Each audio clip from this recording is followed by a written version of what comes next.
Welcome to HAH British Cars. So for today, a break from the TR2, we're going to put lower control arm bushings in my TR8. So let's get started. So here's the TR8. You can see I started off and got the wheels off, which I'm sure you know how to do. So these are the lower control arms. So you can see they carry the ball joint here. Here's the sway bar, and the sway bar also sets the angle fore and aft. Here's the inner fulcrum, or the inner pivot, and that's where the bushings go. There's one on each side. One here, one there. Now, this was going to be easy because these are polyurethane bushings and they're in two pieces. And I'm going to put polyurethane bushings back, so we don't actually need to take the arms off of the car. We just need to get these down so we can work on them.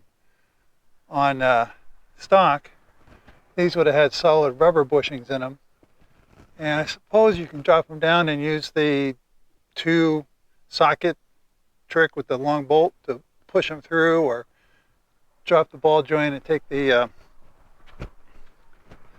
nut off here to get the sway bar loose. And then you can push them out on a vise or in your press or whatever you want to do. So let's go ahead and get these dropped down. Well, ran into a little trouble. The bolt hit right here on the muffler. Well, it's actually a catalytic converter. So to drop the shield, took a little bit of weight off the motor and the bolt just slid out. You can see a little shiny spot there where it hit the muffler. But it's out. So now it's time to get the control arm down. Just a big pry bar. Just kind of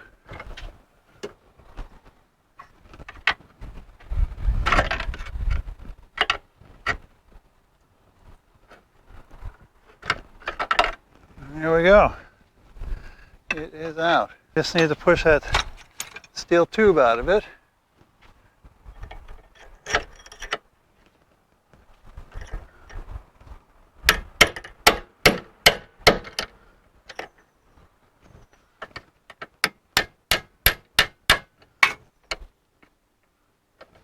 It's lucky that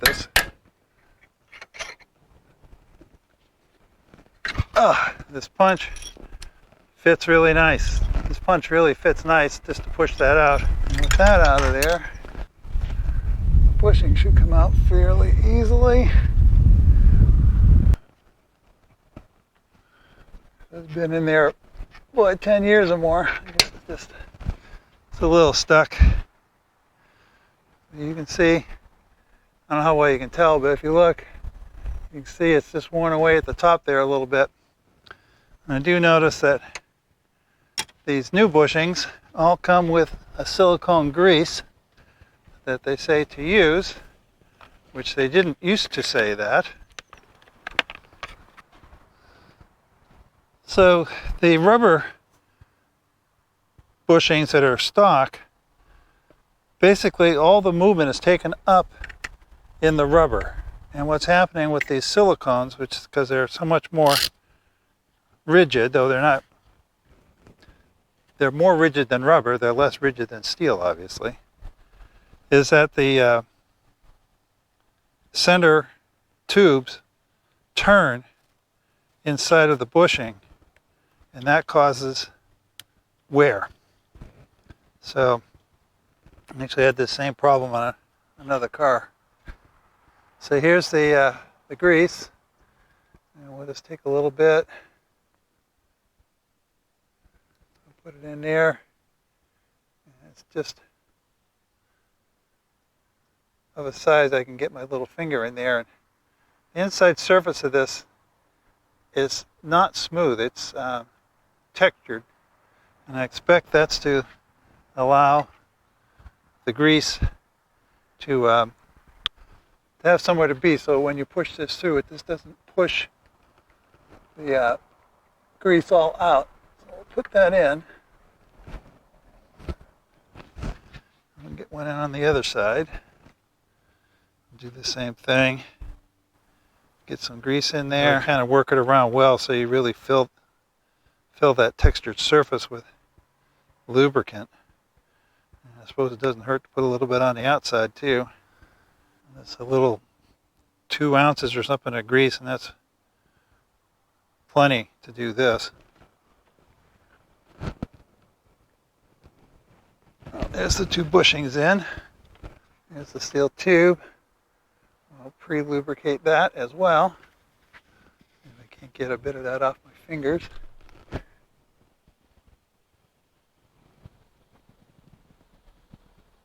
I got it started. I'll just push it through. I expect you can work this through by hand, but I'm going to be lazy. Use this big pair of channel locks. Helps you wiggle it too, because you got to get it past the joint between the 2 bushings, as they never line up perfectly. You don't really want to chop a hole in it. All right. Well, there's that bit done. All right.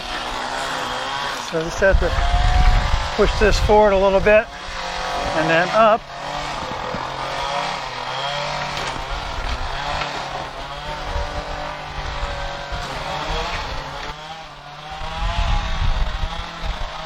Excuse the noise, the landscapers are here.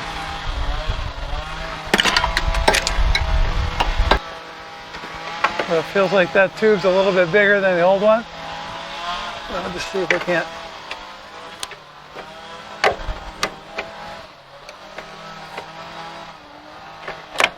widen this bracket up a little bit.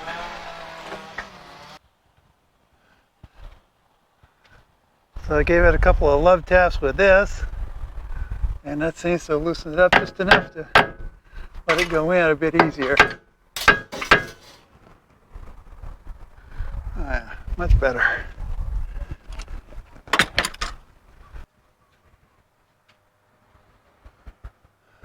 So I have this. It's a pry bar, but it's got a pointy end like a spud wrench. Oh, you iron workers, but put that in there. And I'll draw that thing right over. Well, it was a bit of a fiddle, but jamming that point in over here, I got it wedged up against the lift. I got this side lined up, and then went in, and it was tilted a little bit downhill. So I just put this underneath there, and now that goes right through.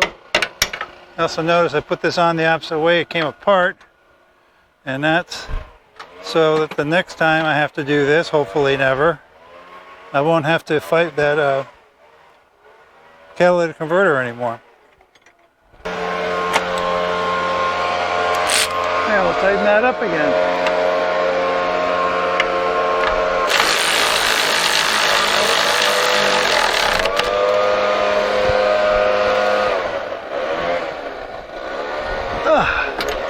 There we go.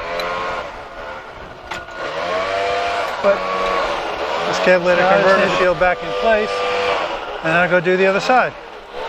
So here are the bushings out of the other side. You can see this is really loose. Oh, it's really worn, and it's also starting to crack. You can see where it's been scuffed on the inside. On the other side, it's not too bad. This is the 2 halves. But that's probably the one that's been giving me a problem, but even that one, look how much that wiggles around in there. You figure that other one we had a hard time pushing this through the new bushing, and I'm sure I had the same problem with these. So they've actually worn 3/16 of an inch, at a guess. So this side was a bit easier. All I had to do was loosen up that heat shield a little bit, and the bolt went over the heat shield and under the catalytic converter, so that's nice. And there's the end out, so I'm just going to put the new one in just like we did on the other side. Alright, so I'll get it all back together, put the bolt in the other way. All nice and snug. Get that tightened down, I just have to tighten these bolts back up. So I've done that. And that should be it. To lower it down, put the wheels back on. My nice drilled and slotted brake rotors. Those things are really nice and make a big difference. It's all good under here. A little bit of oil leaking, but this thing doesn't use very much. I don't have to put any oil in between changes, so it's been really good like that. Everything looks good under here. You want up with a bang when you shift. It's this bushing here, and the factory bushings have recesses in them to make them softer, and so that swing arm moves back and forth. It slides back when you brake and moves forward when you shift. So I put polyurethane in there too. So that ties that up. I'm just going to put the wheels on. I'll take it for a little test ride. Almost a bit of fun. So don't forget to like, subscribe, and comment, and we'll see you next time.